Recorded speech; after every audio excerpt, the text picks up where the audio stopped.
All right, welcome to hour number 2 on a Tuesday. Chris Brown, Steve Tasker with you. Pleased to be joined now by ESPN NFL Draft and college football analyst Jordan Reid joining us here, who's going to have a 7-round mock monster coming out the week of the draft. So in just a little under 2 weeks' time, and he's also got his final draft rankings coming out a week from tomorrow, top to bottom.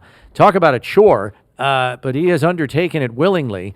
Jordan, good to have you. I want to lead off with a 2-part question. Part 1, the record for number of receivers taken in round 1 is 7. Do you feel there are 7 or even more wide receivers in this class that, for the vast majority of teams, will earn first-round grades?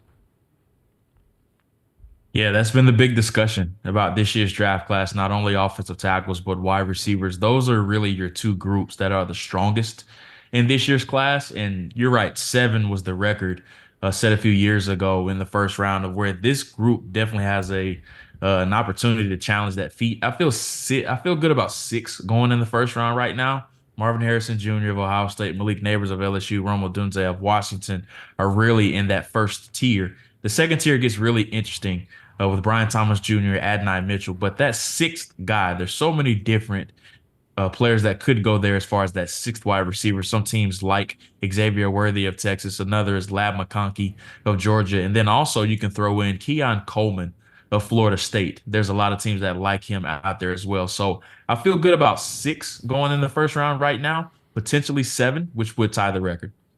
Yeah, and the Bills sitting at 28. We chew this up all day, every day, and Brandon Beane has never been shy about bumping up in drafts. He does it more often than not. He trades up a couple of spots at least to do it. What do you think the odds are if the Bills do have a first round grade on a bunch of guys? They could trade back into the early second and still get a guy they like and stockpile some picks, but that doesn't seem to be the way the Bills operate. Even if they feel like they could get it done, it's more likely they jump up a couple of spots. I think this is the big debate as far as what they're going to do. And when the Stephon Diggs trade first happened, I immediately thought that they probably were going to try to trade up in order to get one of these wide receivers, especially in the first tier, whether it's Marvin Harrison Jr., Odunze, or Nabers. But it would take a Julio Jones type of trade in order to get up into that spot. And I just don't really see Brandon Beane doing that just because it's such a deep wide receiver class. And then you also have to remember, I think more teams are gravitating towards what we've seen in previous years with the Green Bay Packers and the Pittsburgh Steelers are really waiting until day 2 in order to get the wide receivers that they're choosing. And you have a superstar quarterback like Josh Allen, of where he can really uplift and grow with that young core of receivers as the season goes along. So opposed to trading up, I would not be surprised if the Bills end up trading back and double dipping on day 2 with wide receivers. Yeah, and maybe what lends at least some credence to that move would be the fact that right now they do not have a 3. They have 1 second-round pick at 60, and that's it for day 2. So if you want to go with the volume approach, you got to move back to get more volume. Yeah, you do. And I think Brandon Beane probably wants to recoup that 3rd-round pick just because we all know that he likes all of his draft choices. But he has been aggressive in the past. But I really would be surprised if they do trade up, especially with this being a strong wide receiver group. And like I said a little bit earlier, I would not be shocked if he tries to trade back and double dips at wide receiver once he recoups a 3rd or even getting an extra 4th-round pick.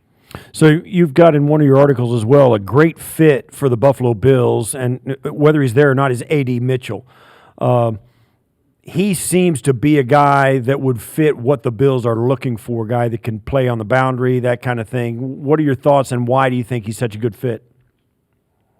Well, when you're putting these wide receiver groups together, these wide receiver corps together, you're kind of envisioning what don't they have on the group currently. And I think A.D. Mitchell definitely is that type that they don't have, that long, rangy receiver at about 6'2", 205 pounds. He runs 4.33 at the combine, which was much faster than a lot of people were guessing that he would run. But it shows up on tape with him. He's able to stretch the field vertically, but also he's really good in the short to intermediate areas as well. But one of my favorite stats about A.D. Mitchell is that 82% of his catches last year either went for a first down or a touchdown. Last time I checked, that's pretty good for a wide receiver if he's catching first downs and touchdowns all the time. So I definitely think he could be an asset in Buffalo's wide receiver group.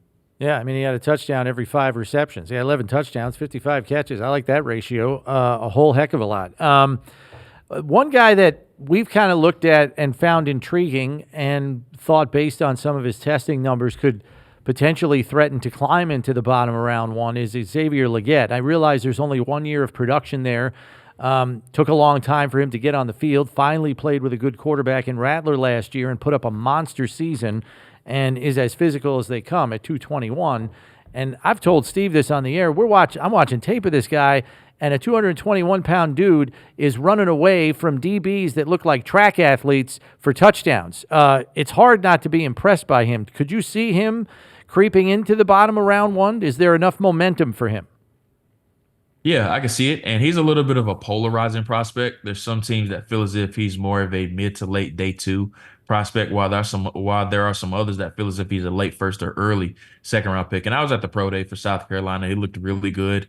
There was all 32 teams there for him. So there's plenty of interest in Xavier Legette. But once again, it goes back to how comfortable are you with the late breakout of him, and why wasn't the production there the first 4 seasons when he was there at South Carolina? So what took so long for him to break out? Now, there were a lot of variables attached to that. He had some really good players that were on the depth chart ahead of him during his first few years at South Carolina. And there were some other things that happened during his time there. But his last season there, he was absolutely terrific. And you hit the nail on the head as far as his breakaway speed, how strong he is at the catch point. He's a wide receiver in a running back's body. Every bit of 6'1", 225 pounds, which is what he came in at the combine, and then running in the high 4.3s. That shows up consistently on tape with him.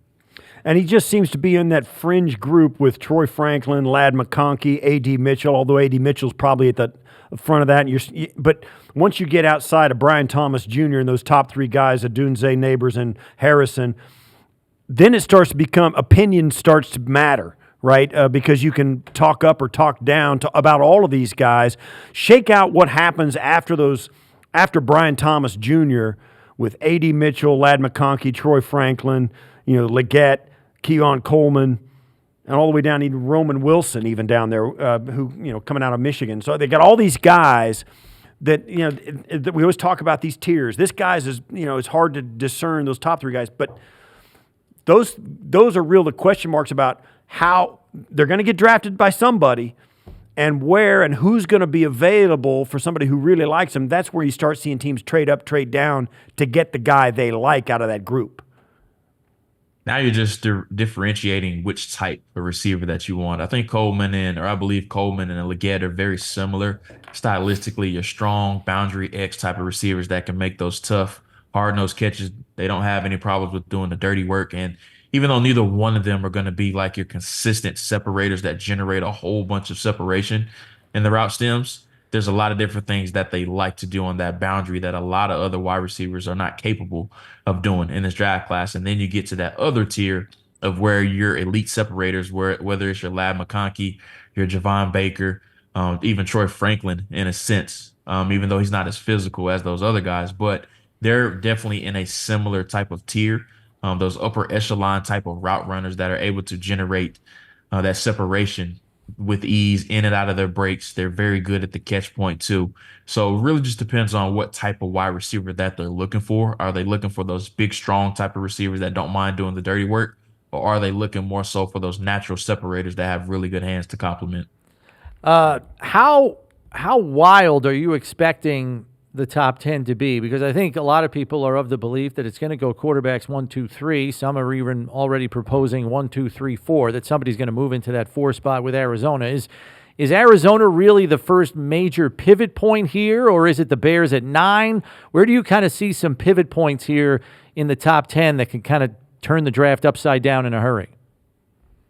I think it's that 3 through 5 range, and starting with New England. And I still think they're going to select a quarterback, but I would be remiss if I said they haven't went back and forth on that decision as far as, do they feel like they have the infrastructure in place to bring in a rookie quarterback? And they don't want to destroy another quarterback like what they did with Mac Jones, not having the adequate personnel and surroundings for him to succeed after having a successful rookie season.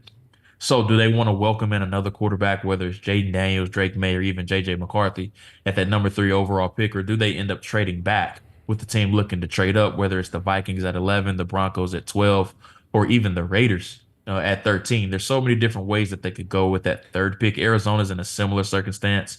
We know general manager Monty Ossenfort likes to move around, whether it's move up or move back. He did both of those last year during his first draft as GM of the Cardinals, and then also the Chargers at 5. That's a very common slot of where a QB needy team like the Minnesota Vikings, the Broncos, or the Raiders, who I talked about a little bit earlier, where they could look to trade up to get that quarterback of the future.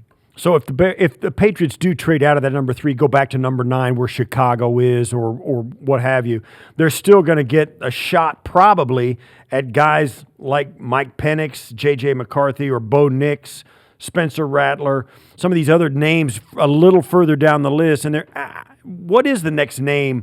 I mean, Caleb Williams and Jaden Daniels, Drake May, and J.J. McCarthy's been tossed around up there. What are some of the names that you feel teams are intrigued by, maybe have an upside that they haven't experienced yet? Nix and Penix would be the next 2 guys in that next bucket or that next tier, just because there's a lot of variables attached to both of those guys, older prospects that really had to reinvent themselves at their second stop. Bo Nix going from Auburn to Oregon, and then Michael Penix going from Indiana to Washington. They have a very similar career arc. Now it's just a matter of how comfortable are you with the other traits that matter as far as what is in their negatives column. With Penix, he has a huge or a long list of injuries. He had 4 season-ending injuries in as many seasons during his time in Indiana, but his resume has been clean from a durability standpoint ever since he got to Washington, started 28 career games, did not suffer any type of injuries. With Bo Nix, it's just a matter of how much left is there to uncover with his potential. Him starting 61 career games in college, that is a lengthy list of starts, the most in FBS history for a starting quarterback. So it's just a matter of, has he bumped his head on the ceiling of what he can be, or do you feel as if there's more left to uncover with his development? Jordan, we know you're tight on time, especially with some final draft rankings coming out next week, so thanks for giving us some of yours. We're going to cut you loose here, but hopefully we can catch up with you a little bit later on in the offseason. Thanks much for the time. Thank you, guys, as always. It's always a pleasure.